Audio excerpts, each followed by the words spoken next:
جی ہم सबसे पहले तो मैं एक डॉक्टर होने के नाते आगरा में आपका हार्दिक स्वागत करती हूँ कि इतना ज्ञान है आपको कि आपने सभी धर्मों की किताबों का अध्ययन किया।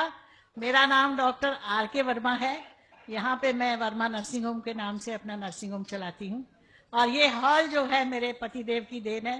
जब वो मेयर थे आगरा के तो उस समय उन्होंने बनवाया था, आज जो जिसमें इतने लोग यहाँ सब बैठे हुए हैं। मेरा एक छोटा सा सवाल है और बहुत दिनों से घुमड़ता है अंदर कि आप सब लोग हर साल अपना एनुअल फंक्शन जो है मक्का मदीना मनाने जाते हैं, तो वहाँ हिंदू को, ईसाई को और धर्मों के लोगों को क्यों नहीं जाने की इजाजत है? जैसे आप लोग जाते हैं, क्या हम लोग नहीं जा सकते वहां पे? वो हमारे लिए भी तो एक तीर्थ स्थल है। जब आप हिंदू मुसलमान में कोई फर्क नहीं समझते तो फिर वहां जाना हमारे लिए प्रोहिबिटेड नहीं होना चाहिए। डॉक्टर वर्मा साहिबा ने बहुत अच्छा सवाल पूछा और ये मेरी किताब में 10वां सवाल है, जो गलतफहमी नंबर 10 है। मेरी किताब आप पढ़ेंगे, गलतफहमी नंबर 10। और डॉक्टर साहिबा ने बहुत सही फरमाया कि अगर हम आलमी भाईचारे में मानते हैं तो सिर्फ मुसलमान को क्यों इजाजत है मक्का और मदीना में जाने की, गैर मुस्लिम हिंदू और सिख और ईसाई को क्यों इजाजत नहीं है? बहुत अहम सवाल। इसका जवाब है कि हर देश के अपने अपने रूल्स और रेगुलेशन होते हैं। मिसाल के तौर पे मैं हिंदुस्तानी हूं, लेकिन मुझे कुछ हिंदुस्तान के इलाके में जाने की इजाजत नहीं है जिसे कहते हैं कैंटोनमेंट एरिया।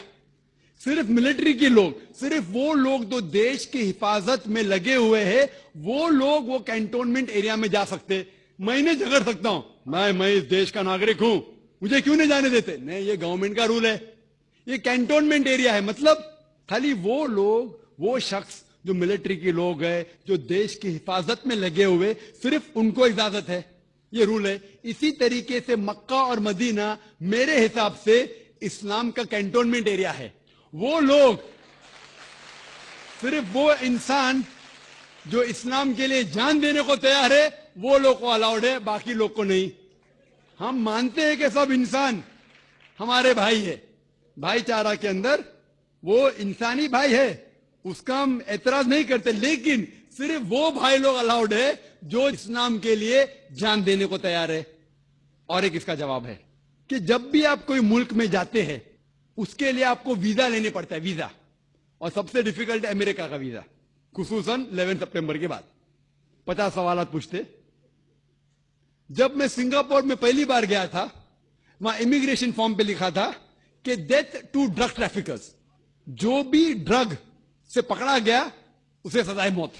अगर मुझे सिंगापुर में जाना है तो मुझे यह तस्लीम करना पड़ेगा कि अगर मेरे पास ड्रग्स है तो मुझे सजाए मौत होगी। मैंने कहता सजाए मौत, इतना खतरनाक सजा, नहीं मानते तो सिंगापुर में आना ममनू।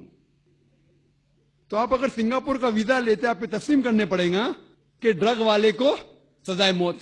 इसी तरीके से मक्का और मदीना जाने का वीजा है। आप सिर्फ अपने जबान से कहो ला इलाहा इल्लल्लाह मोहम्मद रसूलुल्लाह।